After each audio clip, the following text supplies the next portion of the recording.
investigation and search for a woman named Nancy Guthrie, and what stands out is the unusual way authorities and private tech are trying to locate her, by detecting the signal from her pacemaker using aircraft and specialized tracking equipment. Why does this matter? Because it highlights two things at once. First, it shows just how difficult some missing person searches can be, even when there's urgency and resources. And second, it raises practical questions about technology, privacy, and expectations when advanced tools enter a real-world investigation. From what's described in the report, the search effort is happening around Nancy's home area, with a helicopter flying low and slow in a grid pattern over rough terrain, steep areas, and deep culverts, trying to pick up a ping from her pacemaker. The reporter emphasizes the needle in a haystack challenge. There are thousands of houses and a wide area surrounding Tucson and the Catalina foothills, and the landscape makes it hard to search efficiently. According to the report, the helicopter uses a signal sniffer or tracker attached underneath, and the team believes that if they can pick up the pacemaker's signal, they may be able to triangulate a location, possibly within an hour under the right conditions. The report also includes some technical claims, presented as coming from Dave Kennedy, the person said to have created this tracking technology. According to him, Nancy's pacemaker is especially helpful for search purposes because it sends out a simple signal every 1 to 3 minutes. The segment describes that the best chance comes from flying very low, around 100 feet, directly over the bullseye, though testing has reportedly been done at higher altitudes, and the helicopter footage shown was said to be around 600 feet.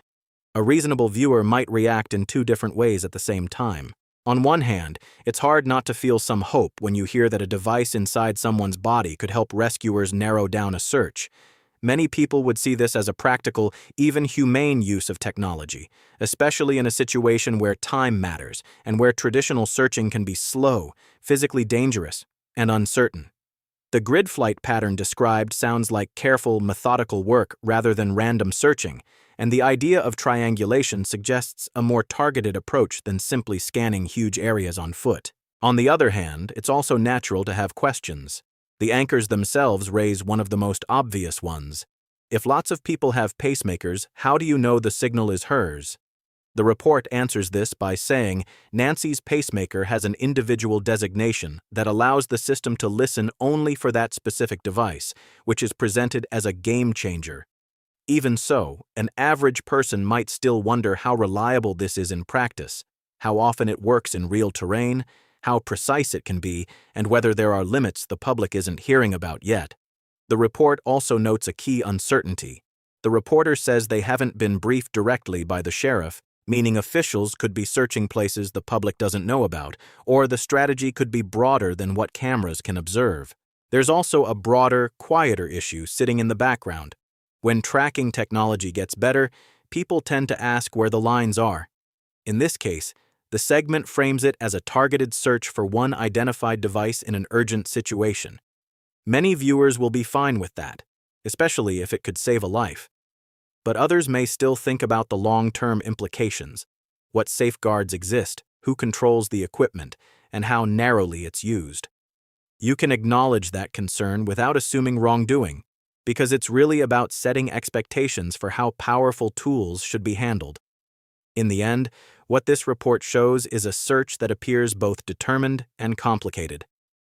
There's reason for cautious optimism, because a repeating pacemaker signal, if detectable, could provide a real lead. But there's also reason to stay humble about what technology can do, especially in a dense, rugged area where finding the bullseye may be far from simple. For now, the most responsible takeaway is to watch for confirmed updates, separate what's being reported from what's still unknown, and hope that the people involved in the search get the clarity they need, whether the technology delivers a breakthrough or simply helps rule things out.